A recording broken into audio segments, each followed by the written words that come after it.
Magandang araw po sa inyo lahat. Ito po yung likod ay si Freddy sa Facebook at sa YouTube at Pilipino sa America Vlog in YouTube. Okay? And if you haven't subscribed to my channel, please just press the red button below and you will be connected to my channel and I hope that you are going to press the red button and you are already subscribed. Okay? For all new viewers, please subscribe to my channel and so that I could share all those information, most especially regarding to never-ending this Maharlika are trying to do in the Philippine economy, no? Parati niyang sinisira ang lahat ng sistema diyan sa Pilipinas. Wala na siyang nakitang maganda para sa Pilipinas. Talaga sinisira niya talaga. Ito'y lantaran ng pagwasak ng kabuhayan diyan sa Pilipinas sa pamamagitan ng samot-samot na kritisismo na wala namang ebidensya. Puro hearsay lang. Okay? Hindi nga niya,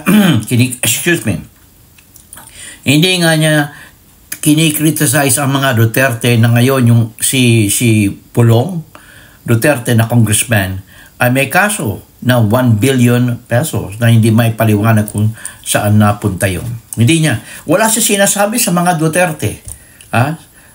Katulad kay BP Sara, wala din siya sinasabi. Ang sinasabi niya, puro pabor. Pero yung mga ginagawang kamalian at pagwasak ni BP Sara ay wala siya sinasabi. Lalo na sa edukasyon na nagiging masama ngayon sa under ng pamamahala ni BP Sara. Okay? Excuse me.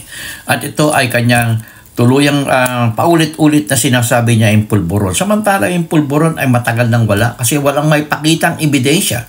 Walang may pakitang video na sinabi niya, kinukumit niya ang sarili niya na mayroong video. Pero hanggang ngayon, ilang buwan na nga nakakaraan, ay ginagamit niya ang pulburon.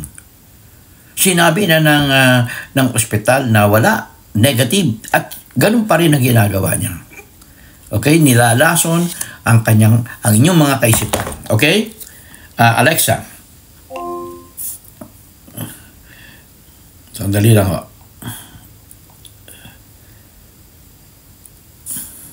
So, lingid sa kaalaman ng taong bayan, mga kababayan, this Pacific Online system, okay? Ang kanyang binabanggit ay ang tungkol sa Pacific Online System Corporation. Na ito ay ang kanyang pinaglilingkuran at ang main client ay ang Philippine Charity Sweepstake Office. Yan, okay? Ano ba itong Philippine Online Corporation? Okay? Okay. Sandali lang po, no? Ang Pacific Online System Corporation ay isang kumpanya na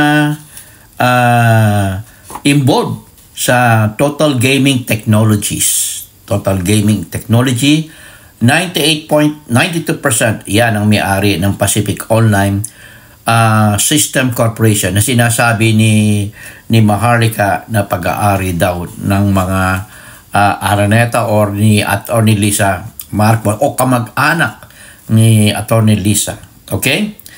Ang pangalawa ay Lucky Circle Corporation with 97.64% at ang Premium Leisure Corporation na 50.1%. Yan po. So mga iba-ibang mga grupo ng nagmay-ari itong Pacific Online. At ang kanilang trabaho ay IT services, all about computers and consulting company. Yung consulting company, alam mo yung consulting company. Alam mo, nung ako yung nagtatrabaho sa PLDT, may mga consultant kami na mga Amerikano. That's the reason why ang PLDT ay umangat hanggang ngayon. Umaangat pa rin, okay? At ang purpose ng mga consulting company nito o ang tinatawag na Pacific Online ay to develop, design, and manage lottery software and terminals. Ang main client nga niya ay ang Philippine Charity Sweepstake Office. Ngayon nga, ilulunsad nila itong e-lotto. Hindi na kayo, you don't need to go to the lotto outlets to buy your tickets. You don't need that. You could do it online with the use of a laptop or in your smartphone, okay, or PC to place bet, purchase lottery e-tickets, and make payment with your GCash or e-wallet. Is that good, no? Hindi na kailangan kayong pipila, nakahaba-haba ng pila just to buy your e-tickets, okay? No need. Parang pupunta kayo sa abroad. You don't need to go to the airport to purchase ticket. You could do it online. And you are already checked in. You could already even check in to the airport. You don't need to hurry up or to spend so much time for that. Or you don't need to go and make a line in the airport. Just like here in eLotto. You could purchase ticket in your own convenient home with the use of computer or laptops. Okay? So it's so easy, right? It's so easy. Okay? And ito ay idea ng Philippine Pacific Online System Corporation na binabatikos ni Maharlika. Okay? Tuloy natin.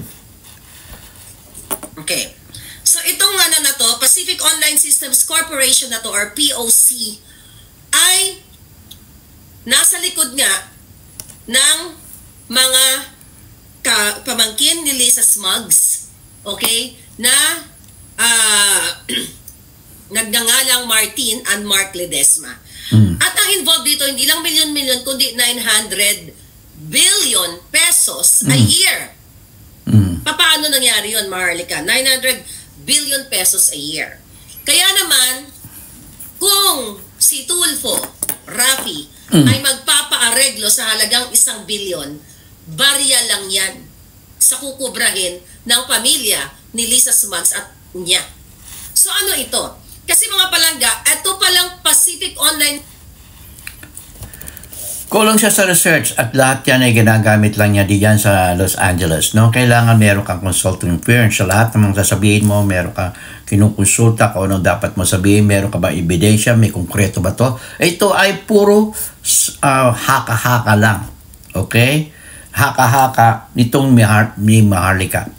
Katunayan, siya ay wanted dyan. May arrest warrant na siya dyan sa Pilipinas. Yun ang yung mga nag-ano Hindi ho siya pwedeng umuwi na dyan sa Pilipinas kasi may warrant of arrest na siya. Okay, palagay natin bayaran niya ang bail. Bail. Ang dami magpapile niyan Nag-umpisa na sa isa hanggang sa dumami na dahil sa kanyang ginagawang kasi paninira dyan sa Pilipinas ay maraming magsasampa ng demanda laban sa kanya. Yan si Maharlika. So meron na siyang arrest warrant dyan sa San Fernando, Pampanga na ipinail ni Katunying. Alam niyo si Katunying. Yan. Sa paninirang-puri, cyber libel ang kanyang haharaping kaso. Cyber libel dyan sa Pilipinas. Yan. Kaya yung mga humahanga sa kanya, tingnan natin kung saan siya dadamputin. Hindi na siya pwedeng umuwi dyan sa Pilipinas. Okay? At yan ay ginagawa niya upang masira. Ito ay ginagawa niya propaganda ng China. Hindi nga niya criticize ang mga Duterte dahil kakampi. Kakampi niya ang mga Duterte. Okay? So, yan pong update ko, no? Yung sabi niya ay 900 billion daw ang gustong kubrahin ni Lisa Smugs. At sabi niya kay ating Pangulo ay kuting. Kung tawagin niya ating Pangulo ay kuting. So, nasaan ang mga respeto? Marami pa akong sabihin sa inyo sa mga susunod kong video. At sana ay nyo i-share ito sa inyong mga kasama upang matapos na ang kawalang-yan itong si Maharlika. Ginagamit niya ang kanyang YouTube channel upang sirain. Two birds in one shot. Okay? Kumita siya sa YouTube at the same time, kumikita pa rin siya galing sa China. Okay? So, magaling ang utak nito, no? At ang kanyang ginagamit ngayon ay mga manika. manika na para siyang magkukulam o ano ba tawag din yung kinukulam. Yan ho siya ngayon. Ginagamit niya yung different manika to represent yung kanyang mga personality na gusto niya sirain. Okay? Okay, until my next vlog, in God we trust, never hold you peace.